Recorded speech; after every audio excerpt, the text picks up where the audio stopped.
Graça e paz, irmãos. Boa tarde. Mais uma tarde na presença do Senhor. Eu quero orar por todos nós nesse momento.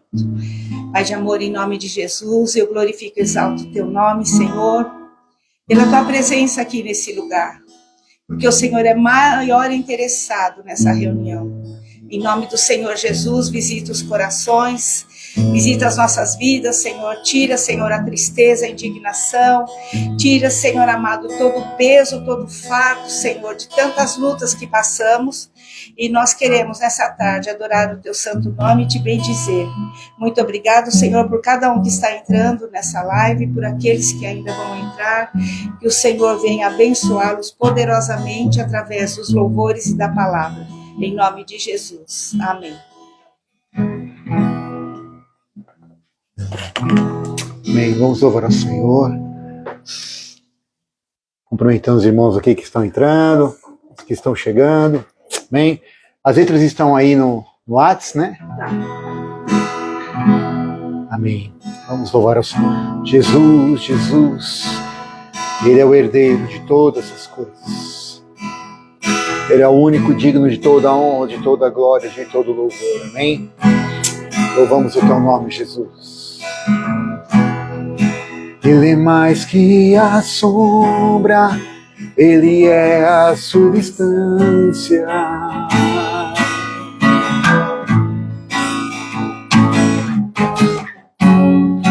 Mais que a lei e os profetas, Ele é a nova aliança.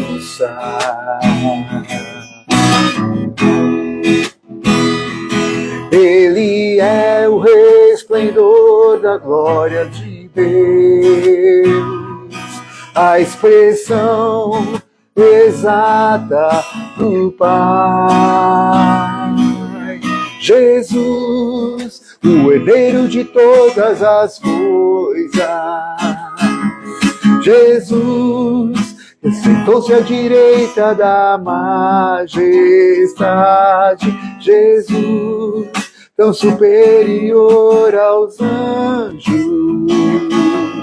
Jesus, o incomparável Filho de Deus. Jesus, oh,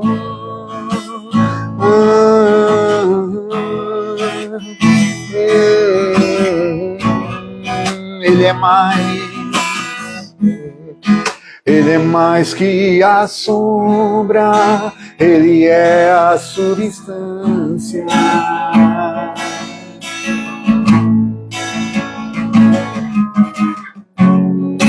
Mais que a lei e os profetas, Ele é a nova aliança.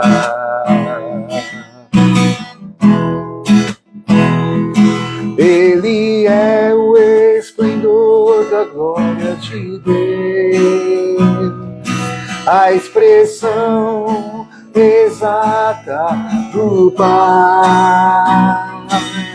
Jesus, o herdeiro de todas as coisas. Jesus, que assentou-se à direita da majestade. Jesus, tão superior aos anjos. Jesus, o incomparável Filho de Deus. Jesus, o herdeiro de todas as coisas. Jesus, que assentou-se à direita da majestade. Jesus, tão superior aos anjos. Jesus, o incomparável Filho de Deus. Jesus, oh, oh, oh, oh, oh.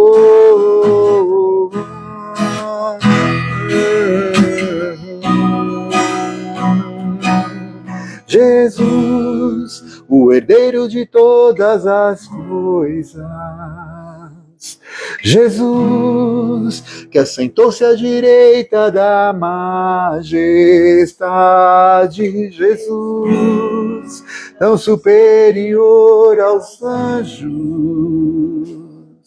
Jesus, o incomparável, o Filho de Deus, Jesus.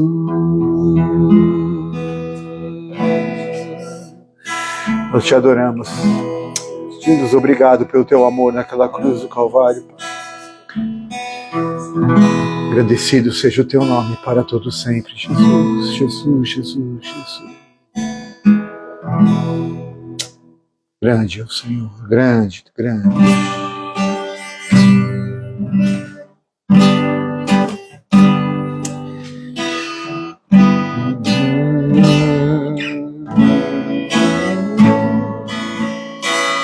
Grande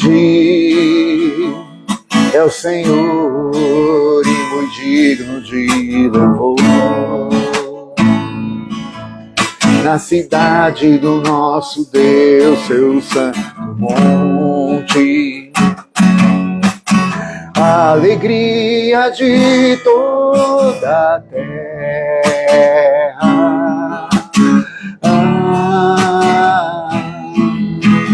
Grande é o Senhor em quem nós temos a vitória, que nos ajuda contra o inimigo. Por isso diante dele nos prostramos.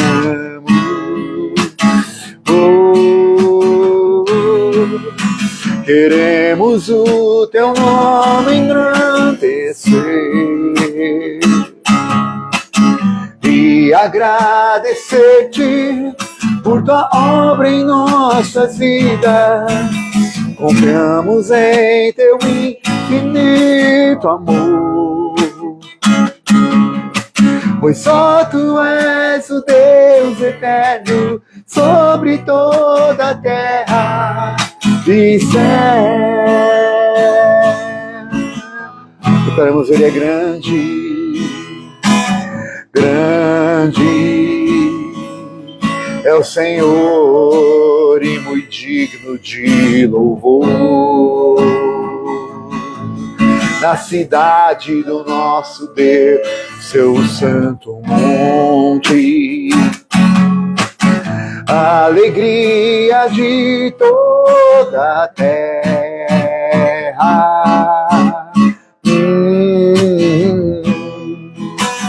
Grande é o Senhor em quem nós temos a vitória, que nos ajuda contra o inimigo.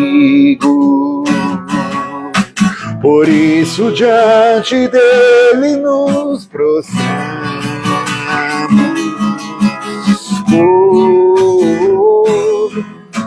Queremos o teu nome engrandecer e agradecer-te por tua obra em nossas vidas. Confiamos em teu infinito amor, pois só tu és o Deus eterno sobre toda a terra e céu.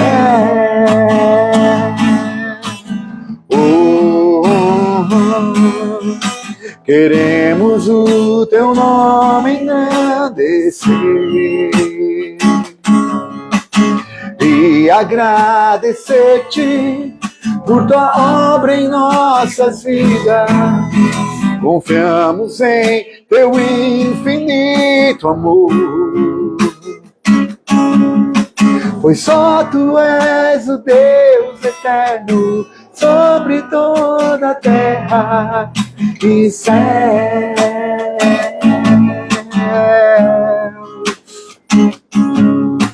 Pois só tu és o Deus eterno sobre toda a terra e céu. Não há outro como tu, Jesus. Nunca haverá o Rei dos Reis.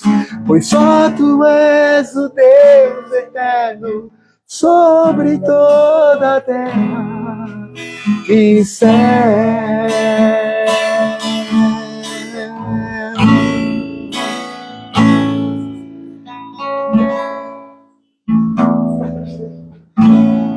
Aleluia. Glória a Deus. Bendito é o nome do Senhor. Amém? A Mônica aqui também. Olá, Mônica. Deus abençoe. Glória a Deus, queridos. Privilégio de estarmos juntos, estarmos aqui reunidos. Em nome do Senhor, mais uma tarde para louvarmos ao Senhor. Amém? Vamos sem delongas. Se você trouxe sua Bíblia, ou tiver como acompanhar, ou talvez aí no celular, em Marcos capítulo 11. Marcos no capítulo 11.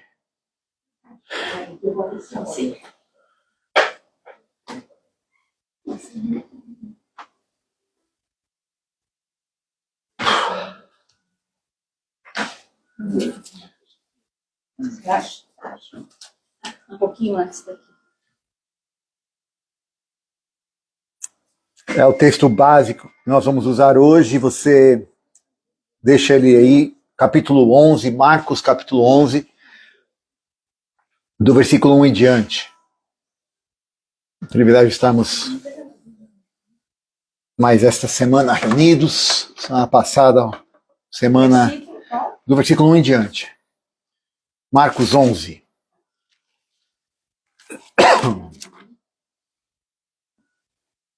Amém. Todos achamos? Amém. Diz assim a palavra de Deus. Quando se aproximavam de Jerusalém, todos acharam? E chegaram a Betfagé. É assim que fala, José? É assim que fala a pronúncia? Betfagé? É diferente. Como é que é a pronúncia? Vai lá. Tudo bem. Então vai aportuguesado mesmo. Betfagé. E Betânia, perto do Monte das Oliveiras, Jesus enviou 2 dos seus discípulos, dizendo-lhes: vão até o povoado que está diante de vocês, e logo que vocês entrarem, encontrarão um jumentinho amarrado, no qual ninguém jamais montou. Saúde, aleluia. Caiu um lenço azul com bordado.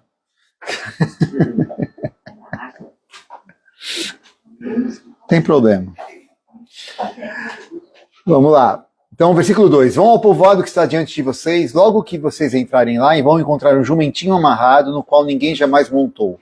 Desamarrem-no e tragam-no aqui. Se alguém lhe perguntar, por que vocês estão fazendo?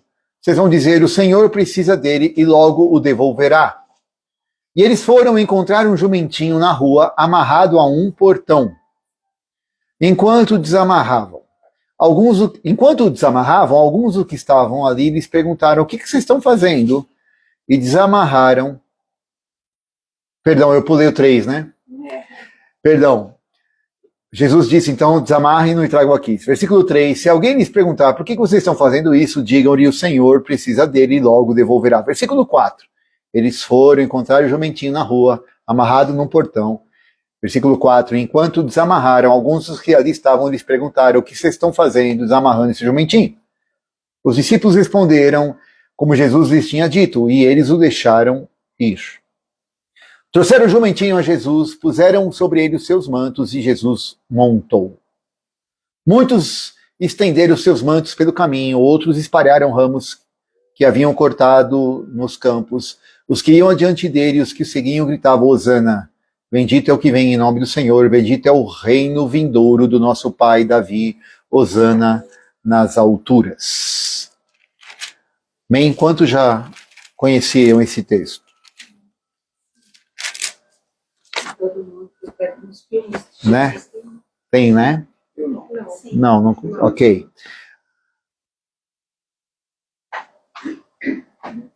Amém, glória a Deus. A Marisa aqui também, nos mandando ok. Glória a Deus, Marisa. Então, vamos aqui orar sobre esse texto. Então, Pai, essa é a tua palavra e nós nos achegamos a ela e pedimos que aquilo que está no teu coração, Senhor, de fato transborde sobre os nossos. Tudo aquilo que, Senhor, que for empecilho à tua palavra, não tenha êxito, caia por terra e não me sinto sozinho. Então, nós somos feitos à sua imagem e semelhança. Você pode ver no começo da criação, no começo da palavra, e foi fazendo tudo, mas chega um momento da criação que ele não faz mais as coisas apenas pelo poder da sua palavra, mas ele já faz com outro envolvimento do seu ser inteiro, onde ele, a Trindade, a comunidade Pai, Filho e Espírito, diz façamos. Ele já não diz haja e acontece, ele já para tudo e fala façamos. A nossa imagem, conforme, na forma, no formato da nossa semelhança, o homem. E aí está você e eu. Amém? Então nós somos feitos à sua imagem e à sua semelhança. Então temos aprendido que somos seres espirituais, somos um espírito, porque Deus é espírito, temos uma alma, mente, vontade e emoções e habitamos neste corpo. E aqui Jesus estava, como Filho de Deus, veio em carne, se vestiu de carne para nos mostrar que nós somos de fato a imagem de Deus, embora perdemos esta condição quando resolvemos viver do nosso jeito, declaramos independência ou morte, e no nosso caso foi independência e morte, porque ficamos independentes de Deus e morremos, porque sem Deus não há vida. E então, vivendo do nosso jeito longe de Deus, não tínhamos condição, por isso Jesus veio para nos dar vida e vida em abundância. E aqui Jesus, nessa passagem, com os seus discípulos, ele diz, olha, vocês vão agora até um povoado, e vocês vão pegar ali, e vão encontrar, ele dá detalhes, e vão encontrar ali um jumentinho, e quando vocês encontrarem esse jumentinho, vocês vão trazê-lo. A pergunta que toda simbologia, tudo que está na palavra tem um símbolo, tem um simbolismo, e quando a gente quer estudar, entender o que o símbolo, né, nos mostra, estuda o símbolo. Né? Beftagel, Beftage, depende da pronúncia ali hebraica, significa lugar onde os figos não estão maduros. Esse é o significado de Beftagel. Agora eu fico até constrangido, né? Como você falaria então, Samira? Vamos lá, mesmo. Beftagel. Beftagel. Casa. Então. Em hebraico. Casa onde as pessoas não são. Ok, então lugar onde os figos, no caso aqui, não estão maduros, onde o lugar não estão prontos. Este é o significado dessa cidade. Ok? E Jesus dá detalhes ali. Muito bom. Vamos ver. Eu queria fazer uma pergunta. Quantos jumentinhos tem nesse texto? Um. Vamos ver esse mesmo texto em Mateus capítulo 21. Um pouquinho para trás, um livro para trás.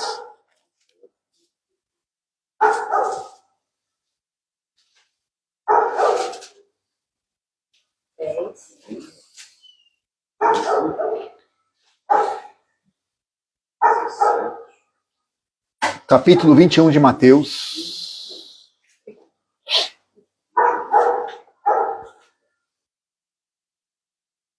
Acharam? Versículo 1, igualzinho, a mesma passagem relatada agora só que pelo discípulo Mateus, ok? Mateus capítulo 21, do versículo 1 em diante, diz assim: Quando se aproximaram de Jerusalém e chegaram a Beftagé, ao Monte das Oliveiras, Jesus enviou 2 discípulos, dizendo-lhes, vão ao povoado que está diante de vocês. Mateus 21, é um pouquinho para trás, irmã. É antes. Mateus, Marcos, Lucas, João. Mateus 21. Versículo 1 em diante. Versículo 2 agora. Vão ao povoado que estão adiante de vocês. Logo encontrarão uma jumenta amarrada, com um jumentinho ao lado. Desamarrem-nos e tragam para mim. Se alguém perguntar, digam-lhe que o Senhor precisa deles e logo os enviará de volta.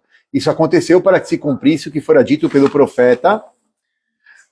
Digam à cidade de Sião, eis que o seu rei vem a você, humilde montado no jumentinho, cria de jumenta. Os discípulos foram e fizeram o que Jesus tinha ordenado. Trouxeram a jumenta e o jumentinho, colocaram sobre eles seus mantos e sobre estes montou. Ok? É a mesma passagem, amém? Muito bom. Então, quantos animais tem nessa passagem? Dois. Tem dois animais nessa passagem. Um jumentinho e uma mãe. Então aqui nós podemos dizer que tem duas gerações. Então vamos lá, vamos estudar o símbolo de tudo, né? Primeiro, o que significa montar num jumentinho? A um animal que ainda não havia sido montado. Isso significa símbolo de realeza. Só os reis montavam em animais que nunca tinham sido montados. Nenhuma outra pessoa podia fazer isso, só o rei. E por mais insignificante que seja, e nós aqui, na nossa cultura, temos esse péssimo hábito, talvez, né? Seu jumento! Né? De até usar de forma pejorativa, mas na insignificância, Deus escolheu, Jesus escolhe aparecer a cidade santa, montada em um jumento. Deus escolheu, na sua insignificância, na nossa insignificância, na minha e na sua, escolheu a mim e a você para se mostrar para este mundo. Ele escolheu a nós para que as pessoas possam conhecê-lo. Só que ele escolheu justamente numa cidade onde os figos não são maduros. E um jumentinho, talvez, e muito provavelmente, que não saberia por onde ir. Mas ele não estava só. Isso demonstra que aponta para duas gerações, para uma geração que gerou a mãe, né, que gerou, e o jumentinho que ali estava, talvez depois desse advento que ele carregou Jesus, mas se você for ver, a mãe está seguindo junto, porque no texto de Mateus diz que os dois estão juntos, Jesus monta sobre o jumentinho, não sobre a jumenta, mas o jumentinho, para que ele pudesse andar, eles tinham que seguir alguém. Quem que ele seguia? A mãe. Então significa que a jumenta, a mãe, estava à frente, a mula, né? Não, mula não, a mula é estéril, infértil, estéril. Então é jumenta mesmo. É que o nome não é agradável dizer, mas é jumenta. Então, imaginemos que o jumentinho pudesse estar se achando. Pô, estou carregando Jesus. Olha só. Quem é você, jumento? Não é ninguém. Mas ele só pôde fazer isso porque ele estava seguindo os passos da mãe. Então, isso mostra que eu não sei qual tem sido a minha e a sua bagagem. Eu não sei quais foram as tuas marcas lá de trás, mas eu sei que elas te trouxeram até aqui hoje. E que nós precisamos valorizar o que precisa ser valorizado. E perdoar o que talvez precisa ser perdoado. Mas nunca desprezar aquelas pessoas que Deus colocou na nossa vida, para que abrissem os caminhos para que nós aqui estivéssemos hoje.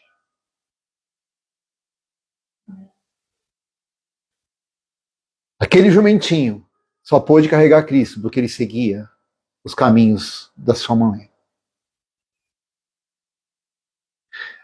E é interessante o tempo, o timing do ministério de Jesus.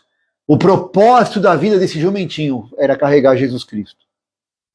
Aquela mula ficou grávida. Ela pariu. Aquele jumentinho teve uma idade própria para quando chegasse no tempo certo, Jesus passasse por aquela cidade e mandasse chamá-lo. Esse era o propósito da vida dele. Uau! Eu e você estamos vivos hoje, 2025, porque Deus tem um propósito para mim e para você. Pergunta é, nós queremos carregar Cristo de qualquer jeito, sozinho, ou nós estamos seguindo um caminho? A quem nós estamos seguindo?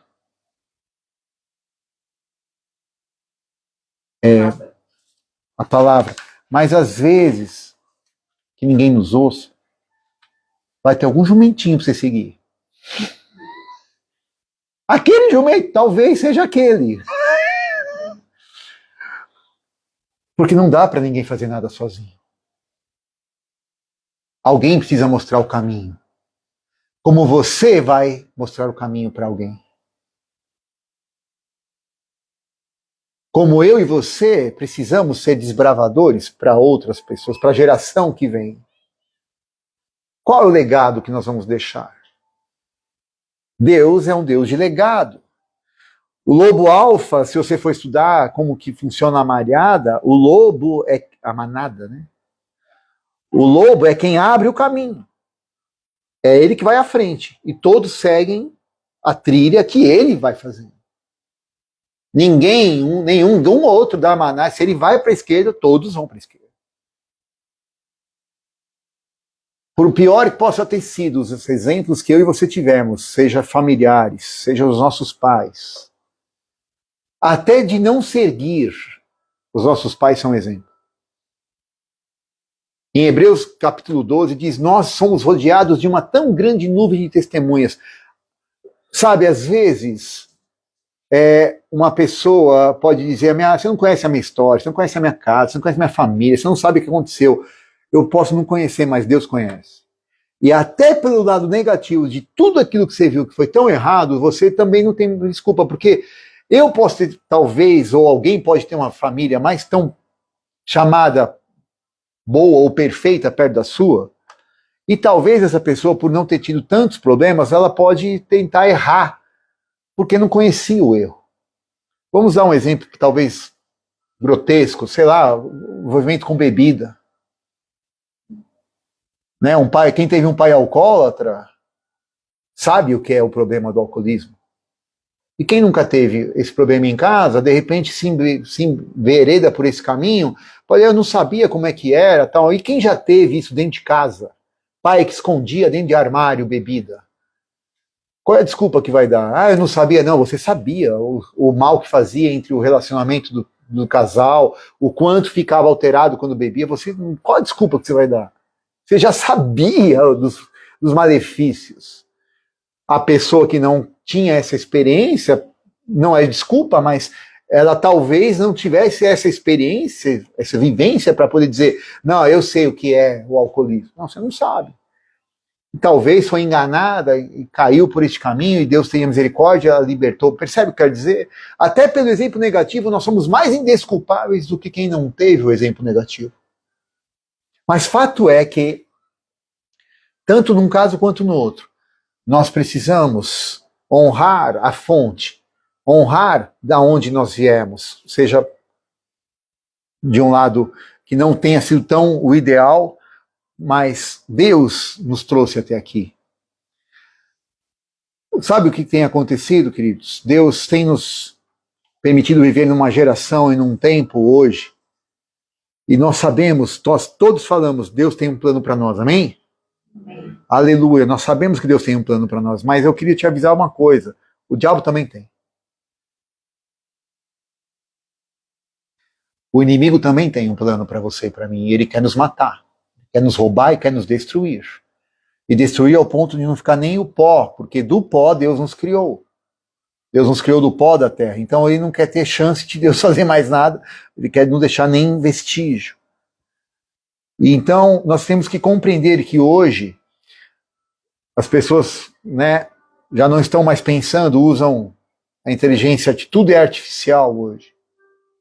Eu não penso mais, eu não raciocínio mais. Então o diabo ele quer te parar. Quando ele não consegue te parar, ele quer te acelerar. Então ele te acelera. Não consigo te parar, então eu vou te dar corda, vou te acelerar, porque você aí não vai ter tempo para mais nada. E você vai se consumir em você mesmo, e quando você vai ver, passou. Passou. A vida passou. E então nós precisamos compreender que o projeto de Deus eu tenho que ter uma referência. Deus usa pessoas como referência na minha vida, e eu vou ser referência para outras. E aí nós temos que compreender que O jumentinho chegou, quando eles chegaram lá, o jumentinho estava pronto, serelepe, esperando. O que o texto nos diz? Ele estava como? Amarrado. O jumentinho estava amarrado. Deus tem um projeto para mim e para você, de representarmos a Cristo, de carregarmos a vida de Deus. Mas às vezes a gente está amarrado. E às vezes, eu citei aqui a bebida, podemos citar vários vícios, mas todos esses vícios, todas essas questões, nós podemos, com o poder de Deus, ir fazendo libertação, buscando, de fato, através da nossa vontade, livre-arbítrio, com o poder do Espírito Santo, ser libertos. Mas sabe qual é a coisa mais difícil de nós sermos libertos, irmãos? A área mais complicada. E é difícil, por mais que as pessoas orem por umas pelas outras, de conseguirmos essa libertação, é a área do perdão. Porque se você não quiser perdoar, Deus não vai entrar dentro da sua cachola, Deus não vai fazer o que você precisa fazer. E essa questão do perdão, o significado do perdão é liberar, é deixar ir, deixar a coisa ir embora para que você possa viver. Quando a gente não perdoa, nós é que sofremos, nós é que ficamos amarrados, ficamos presos, com o propósito de carregar Cristo, de levar a vida de Jesus, de levar a vida de Deus para que as pessoas conheçam a Cristo. E hoje, nos dias de hoje, então, que vivemos um mundo onde ou ficamos paralisados, ou o diabo quer nos acelerar, qual é a ferramenta que Deus escolheu para que o reino dele avance? Que não é uma ferramenta nova. Não existe nada de novo debaixo do sol, né? Disse já Salomão. Como é que o reino de Deus se avança? O que Jesus disse antes de subir, ser assunto aos céus? Ide e fazei. O que é fazer discípulos? É sair abrindo igreja? Não tem nada a ver com institucionalização, não tem nada a ver com plaquinha de igreja, de denominação. Deus não chamou, Jesus não abriu uma igreja. E Deus não fez nenhuma estratégia. Deus não criou um movimento. Deus mandou um filho. Foi. Deus quis expandir o reino. Mandou um filho. E Deus quer continuar a expandir o reino. Sabe quem ele mandou? Você. E o que nós temos feito? Nós temos compreendido, primeiro, quem somos, quem representamos, quem estamos carregando. Estamos carregando a Cristo ou a nossa jumentice? Mentice. Porque sem Cristo é isso que somos. Agora com Cristo, uau, lá vem o Rei da Glória. Seria muita tolice achar que as palmas e gritos de Hosana ao que vem seria pro jumento. Né? Seria muita...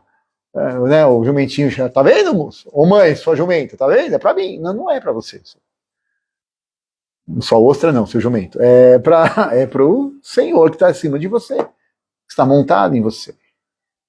Então Deus escolheu o discipulado como uma arma, vamos assim dizer, de Deus para a expansão do reino, como uma estratégia de Deus.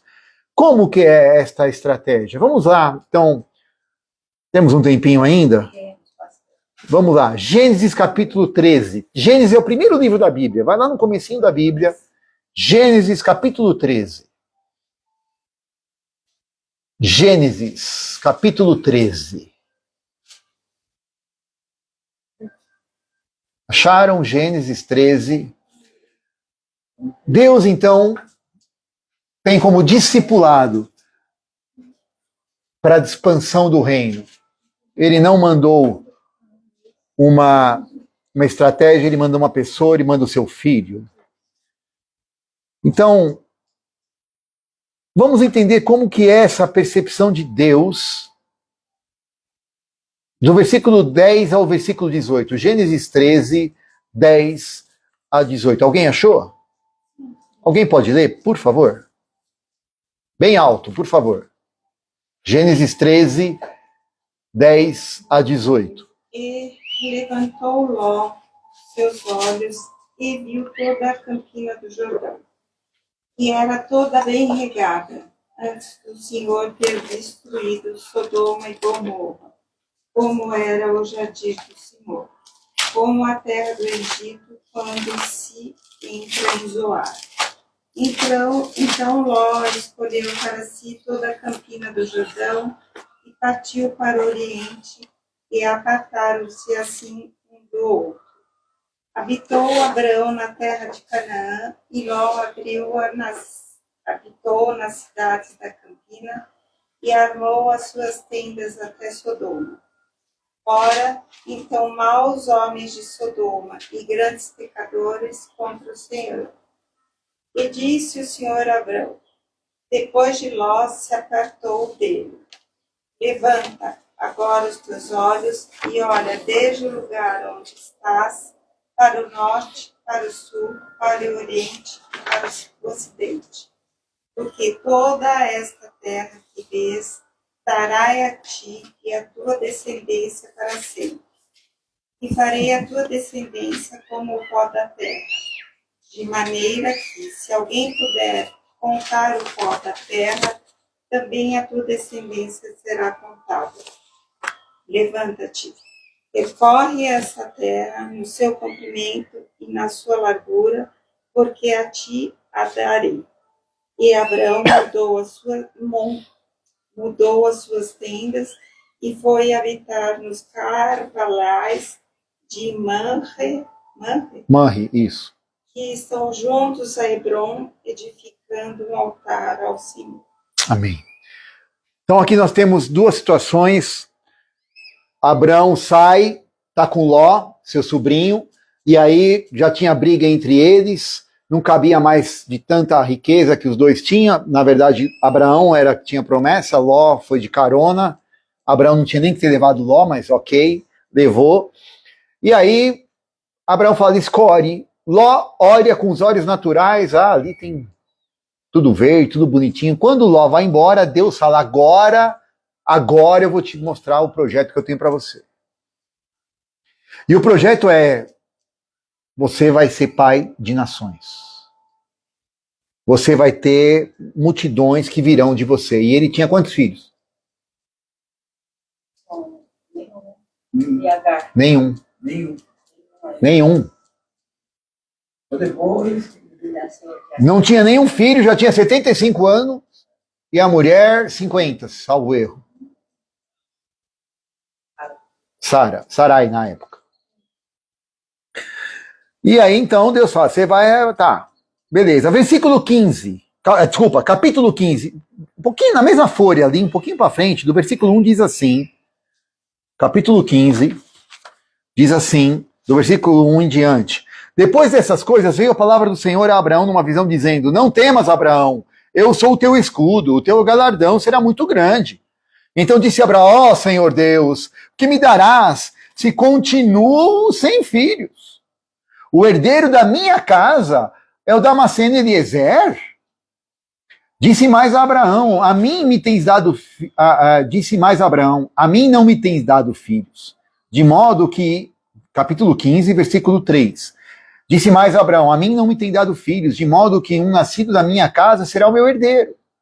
Ao que me veio a palavra do Senhor, este homem não será o teu herdeiro, mas aquele que das tuas entranhas sair será o teu herdeiro. Então o levou para fora e disse, agora olha para o céu, conta as estrelas, se é que você pode contar. Então lhe disse, assim será a tua descendência.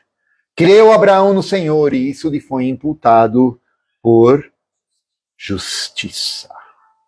Percebam, Ló olha para uma situação e vê, aqui dá para ir montando tenda, dá para ter gado, aqui dá para fazer riqueza. Não importa mais tendas, mais riqueza, dinheiro, fama, mulheres, né? Abraão olha e vê gerações.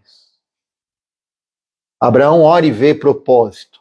O coração de Abraão é, não me interessa quantas tendas, me interessa quem vai ficar. que me adianta ter um monte de tenda, um monte de vaca, um monte de boi e não tem ninguém? Quem vai continuar? Mais do que isso, quem vai herdar a promessa? Quem vai continuar o legado? Perceba, a jumentinha tinha um jumento. Até a jumentinha tinha um jumento. Abraão não tinha o jumentinho dele. A pergunta que eu faço é, nós já temos preparado a geração, nós temos entendido que nós somos frutos de geração, alguém nos trouxe até aqui, conhecendo muito ou pouco de Deus, não importa. O que eu tenho feito? Qual é a minha responsabilidade de avançar em conhecer a Deus e dá-lo a conhecer? E a quem eu estou levando esse conhecimento? A quem eu estou fazendo diferença? A quem eu estou transmitindo a vida? Porque aqui não se trata de deixar tendas. Não se trata de ter casa, carro, mansões. Tudo isso é bom. É lógico que eu quero deixar coisas para meus filhos. É óbvio que nós queremos deixar uma situação melhor do que encontramos, se possível for. Mas se eu não conseguir, eu quero poder descansar um dia sabendo que eles sabem em quem eles têm crido. Eles sabem, quando eles clamarem Abba Pai, com quem eles estão falando. Eles sabem que quando dobrarem os joelhos, quem vai ouvi-los? E Deus podia escolher, você e eu sabemos que Deus é um Deus relacional, que Deus podia ser chamado Deus, o Deus. Mas como que ele é conhecido? Como que ele se apresenta? Eu sou o Deus de Abraão, Isaac. Por que não é só Deus de Abraão? Ele podia ser só Deus de Abraão. Tudo certo. Mas não. Abraão, Isaac, Jacó, Deus de gerações. É um Deus geracional. É um Deus que fala de início, meio e fim. É um Deus que vai de geração em geração, de eternidade após eternidade. Ele é o Deus de toda a terra. Aleluia. Ele é o único. E ele se preocupa e se ocupa com as nossas vidas. A questão é o que eu e você estamos fazendo, o que eu e você temos reconhecido dessa questão geracional, o que eu e você temos caminhado, o que nós temos deixado de legado. Sabe, nós todos queremos e temos aquele sonho, nós que cristãos, né, vivemos, eu vou tomar cuidado com o que a gente fala às vezes, né, mas a porcaria da religião muitas vezes nos fez tão mal, né, então a gente queria sempre ser super-herói, a gente sempre quis reinar, eu vou reinar em vida, eu determino, eu faço, eu aconteço,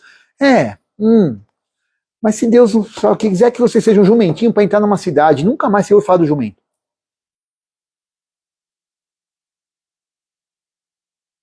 Então, vamos abrir a igreja do jumento agora.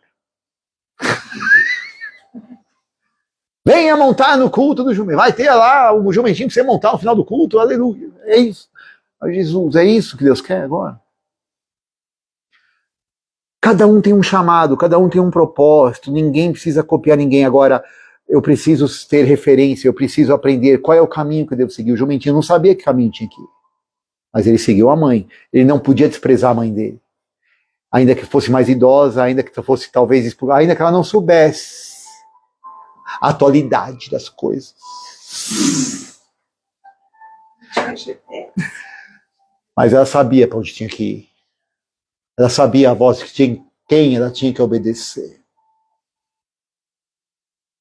Me segue, filho. É nesse caminho. Que caminho nós estamos ensinando para os nossos filhos? Que legado nós estamos deixando?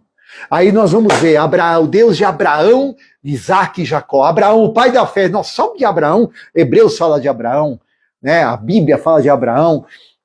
Nossa, Abraão tem 13 capítulos que fala de Abraão. Nossa, Abraão! Uau! O herói da fé. 13 capítulos falam de Abraão. Vamos falar de Isaac? Então, não. Antes de Isaac, pula para Jacó. Jacó! Um príncipe lutou com Deus. Tá lá. Primeiro lutador de MMA. Tá lá, Gênesis 32, depois você pode ter curiosidade de ler na sua Bíblia. Ele vai e luta com Deus, ele como um príncipe vence. Deus muda o nome dele de Jacó para Israel. Você é um príncipe, lutou com o anjo do Senhor, venceu. Mudou a história. Uau, 8 capítulos na palavra, falando de Jacó. Dele, 12 filhos, uma nação. E ele era um trapaceiro. Deus muda a história, muda a vida dele. Abraão, Jacó. Mas espera aí, tem um cara no meio dessa história. Quem? Isaac. Quem é Isaac? Isaac tem 2 capítulos e um pouquinho. Isaac quase morreu sacrificado. Nem para isso serviu.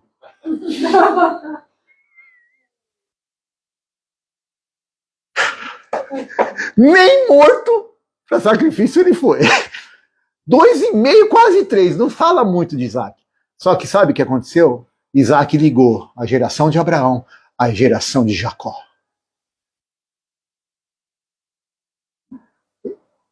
Tem muita gente querendo ser rei, mas poucos querem gerar reis. Tem muita gente que querendo ser gerador, ser herói, mas poucos querem gerar os heróis. Isaac foi a ponte de 2 gerações. Deus de Abraão, Isaac e Jacó. Deus tem levantado uma geração de Isaac nos dias de hoje. Nós somos essa geração. Onde tem um gap de homens e mulheres que estão saindo de uma religiosidade, de uma coisa tacanha, o Espírito Santo está quebrando paradigmas, para uma geração que, por outro lado, né, vive no nimbo do virtual. Oi, quem vai fazer a ponte? Quem vai trazer a realidade de uma eternidade que nós somos seres eternos? Você quer reinar mesmo? Gere uma geração que conhece o Deus. Transfere o legado de quem conhece a palavra, de quem vai trazer a realidade, de quem vai estar desamarrado e vai poder seguir os passos de alguém que conhece o caminho. E o caminho é Jesus, porque Ele é o caminho, a verdade e a vida. É tão importante o que nós precisamos entender, e eu vou terminar com uma história real. Aconteceu no ano, mais ou menos, ali no início de 1800, uma família judia que morava na Alemanha. O José talvez conheça essa história. De um jovem judeu, jovenzinho, família judia, né? De judeus ali, muito tradicionais, o pai rabino, né? Ali da sinagoga, alemão, estavam na Alemanha. Aí um belo dia o pai decidiu deixar o judaísmo para seguir para a igreja luterana. Ele estava cansado da perseguição, né, da discriminação contra os judeus. Ele queria continuar sendo advogado na comunidade. E ele resolveu mudar, dar uma guinada radical, por uma questão até pensando no bem-estar do próprio filho, que um dia talvez pudesse ter alguma benesse dessa escolha. Só que aquilo no filho, tinha 8 anos nessa ocasião, para o filho aquilo foi desgosto. O filho achou aquilo um absurdo, uma falta de coerência, e o filho ficou muito chateado, revoltado até, e ficou magoado, profundamente magoado com o pai.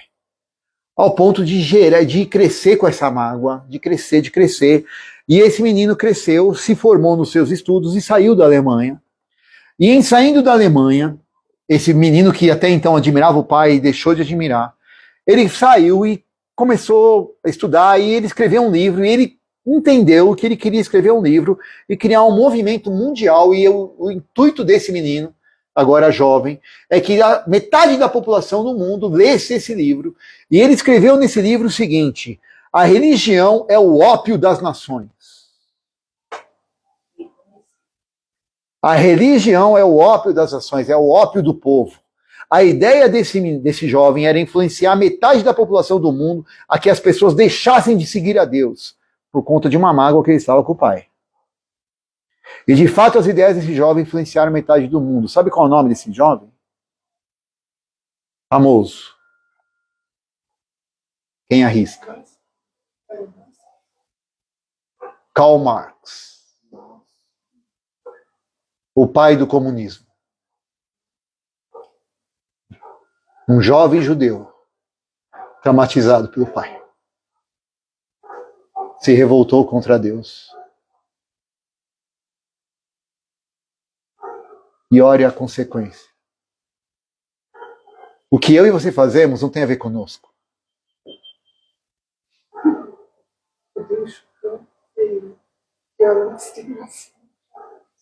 A minha e a sua escolha tem a ver com a geração da frente.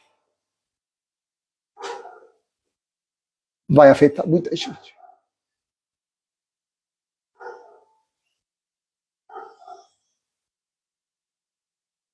Deus de Abraão, Isaac e Jacó. Que ele possa ser o Deus dos meus pais, do meu Sérgio, dos meus filhos, o seu Deus, o Deus dos seus filhos. Eu não sei quantas gerações, mas que ele quer ser, ele quer. De um legado, de uma transformação, de uma mentalidade que nos coloque no rumo, que você siga os caminhos, que você seja, daqui a um tempo, o lobo alfa, a jumenta mãe de outros que vão seguir, que vão também nascer e vão seguir a Jesus. O último texto, em João capítulo 15. O Evangelho de João, lá no Novo Testamento, nós estávamos em Marcos. João capítulo 15. Quando Jesus, ali na oração sacerdotal, João capítulo 15.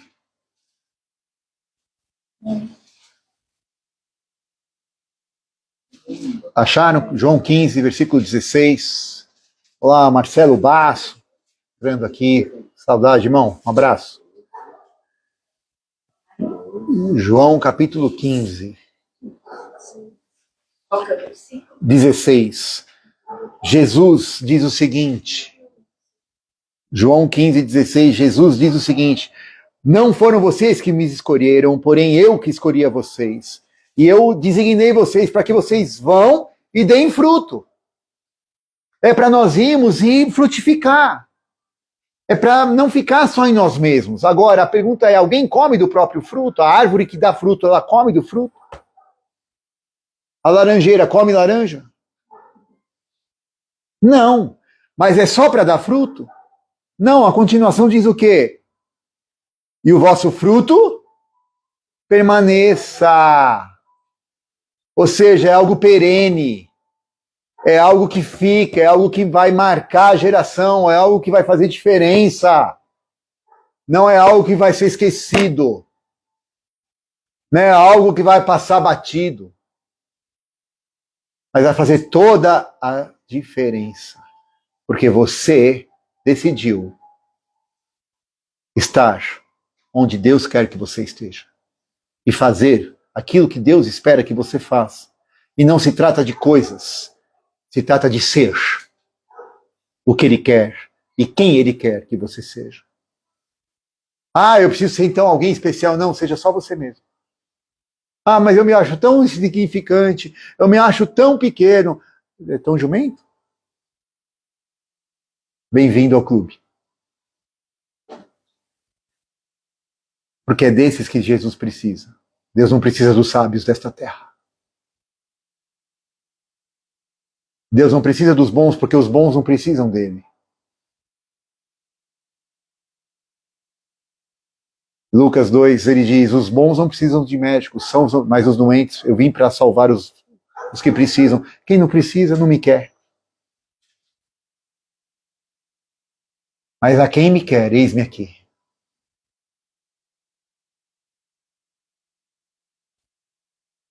Olha, era o último texto, mas eu sinto te falar João capítulo 11 ainda. Um pouquinho para frente, João 11. João capítulo 11, não tinha preparado esse texto, mas abra lá em João 11. Agora sim, o último versículo. E esse eu preciso achar o versículo que eu não tinha preparado. João 11.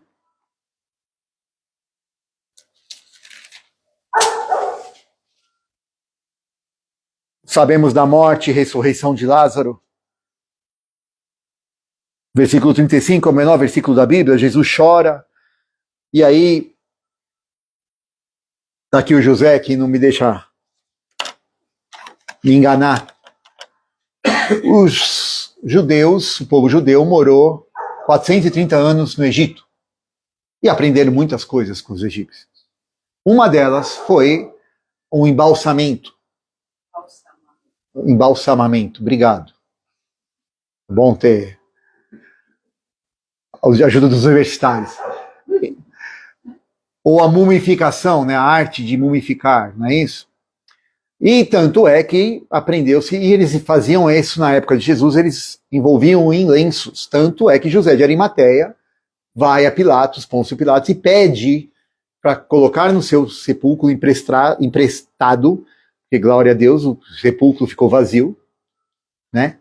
Jesus ressuscitou, mas ele pede para fazer exatamente esse processo e colocar esses lenços, tanto que quando Jesus vem, ressurreto, entram, os lenços estão dobrados.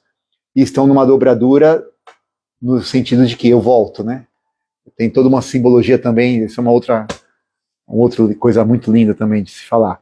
Mas, então, era esse o ritual aprendido pelo povo judeu, correto? Muito bem, Lázaro era amigo de Jesus.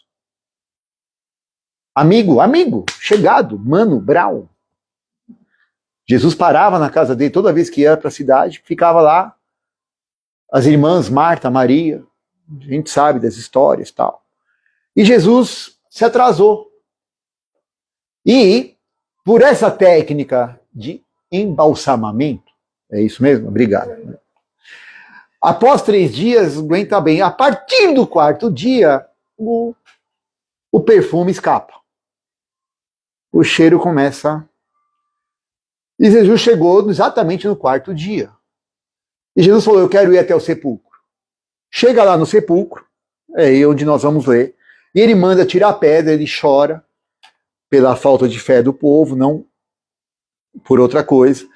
E ele se comoveu no seu espírito, tal. Versículo 39, ele diz, tira a pedra.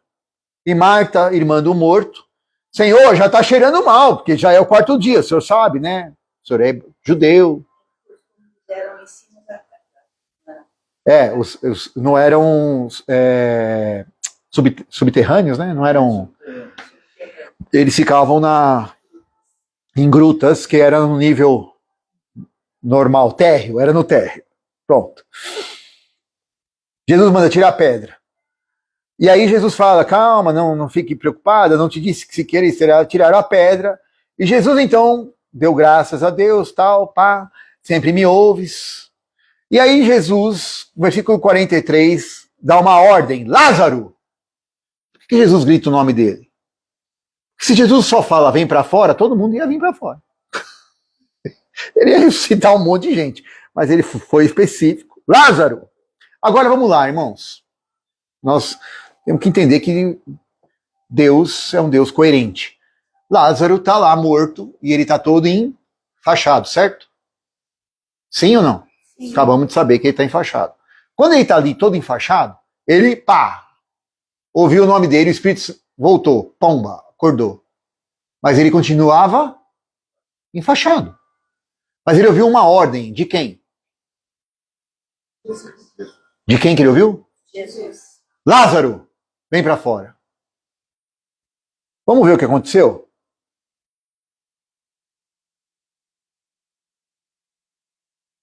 Versículo 43. Tendo dito isso, Jesus clamou em alta voz, Lázaro, vem para fora. 44. O morto saiu, tendo as mãos, os pés enfaixados, o rosto envolto no lenço. Disse Jesus, desatai e deixai-o ir. Para onde que ele saiu? Onde que ele apareceu? Ele apareceu na porta do túmulo, do sepulcro. Como que ele levanta e aparece na porta do sepulcro? De que forma? Se ele estava todo amarrado. E aí entra algo que eu gostaria de fazer um exercício com você. Eu não sei qual é a sua situação, eu não sei como você ou eu, na nossa alma, nos sentimos amarrados, mortos até. Totalmente manietados, não temos mais o que fazer. Tem situação que, se você olhar para o natural, não tem mais jeito. Mas se você e eu ouvimos a voz de Deus, e Ele fala conosco pela sua palavra, e Ele fala, acorda, levanta. Se eu e você mesmo amarrados, tivermos a intenção, a motivação no nosso coração, o ímpeto, Senhor, eu estou preso, eu ainda estou, eu sei que o Senhor soprou vida em mim, mas eu quero. Só esse querer, só essa motivação, essa intenção de querer, o Espírito Santo faz um milagre, te põe na porta do sepulcro. E aí o corpo de Cristo, as pessoas ao seu redor, vão receber uma seguinte orientação, vão lá e desamarrem aquela pessoa. O corpo está aqui para te servir. As pessoas ao seu redor, Deus vai colocar pessoas na minha e na sua vida para te ajudarem a soltar todos os laços, a ser curada, a ser transformada e a poder seguir o caminho que é Jesus Cristo, o único caminho, verdade e vida. É Ele quem sopra. É Ele quem nos dá. Discipulado é isso, é transferência de vida, não é transferência de coisas. É transferência de unção, de experiência, é transferência de graça. Pedro falou, o que eu tenho, eu te dou. Não tenho prata, não tenho ouro, mas o que eu tenho, é isso que eu te dou.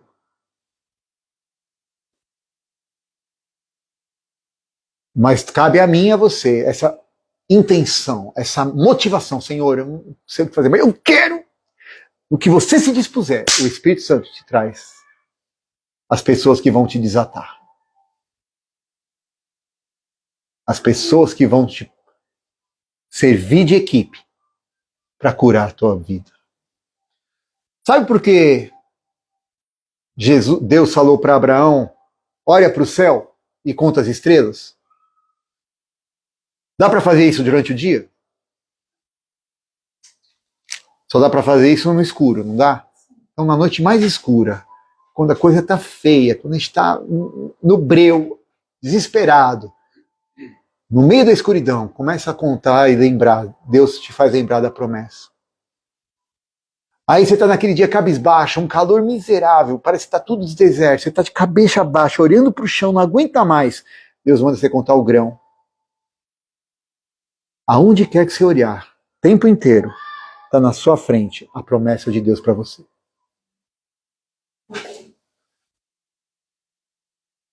Seja na escuridão, seja na solidão do calor. Não esquece, você tem uma promessa. Você é meu, você é minha. De ti farei uma grande nação. Em ti são benditas as nações da terra. Através de você, libertarei meu povo. Através de você, há uma nação que não se curvará diante de outros deuses. Vão fazer conhecido o meu reino. Amém? Amém. Pai, essa é a tua palavra. E nós cremos que o Senhor fala conosco. Toda essa riqueza, Senhor, que o Senhor tem colocado em nossos corações, não se perca. O inimigo não nos roube, mas que nós possamos, Senhor, não desprezar as gerações que nos trouxeram até aqui e saibamos, Senhor, com discernimento, investir, ser o elo de uma geração que te adora. Investir numa geração que te conheça. Não numa geração que adore coisas, não numa geração que fique numa virtualidade, achando que é muito inteligente e não sabe de nada. Que vive, Senhor, até sem raciocinar, porque terceiriza tudo. Mas que em nome de Jesus, Senhor, nós possamos ser daqueles que não se curvem, que não adorem a outros deuses, que não adorem a si mesmos, os seus umbigos, os seus desejos e prazeres, mas que saibam que o Senhor é quem é o nosso maior prazer. Que o Senhor seja a nossa maior porção e herança a cada dia, Deus. Ajuda-nos a te amar, a te querer, a te conhecer e dar-te a conhecer. Precisamos de ti, Senhor. Tem misericórdia de nós. Que o Senhor abençoe cada casa, cada família aqui representados, aqueles que não puderam estar, aqueles que estão nos ouvindo, que nos ouvirão. Senhor, gere segundo a tua espécie. Que sejam feitos segundo a tua imagem e a tua semelhança, não segundo a imagem e semelhança de aparelhos plásticos que brilham, ó Deus. Mas segundo o teu Espírito, que é vida. E vida em abundância. Em nome de Jesus, Senhor. Nos liberta dos deuses de telas azuis. Para termos relacionamento com o teu Espírito, de onde flui rios de águas vivas. Para a glória do teu nome. Nós te adoramos, te bendizemos e te agradecemos em nome de Jesus. Amém. Você que nos acompanha, que Deus te abençoe e te guarde em nome de Jesus.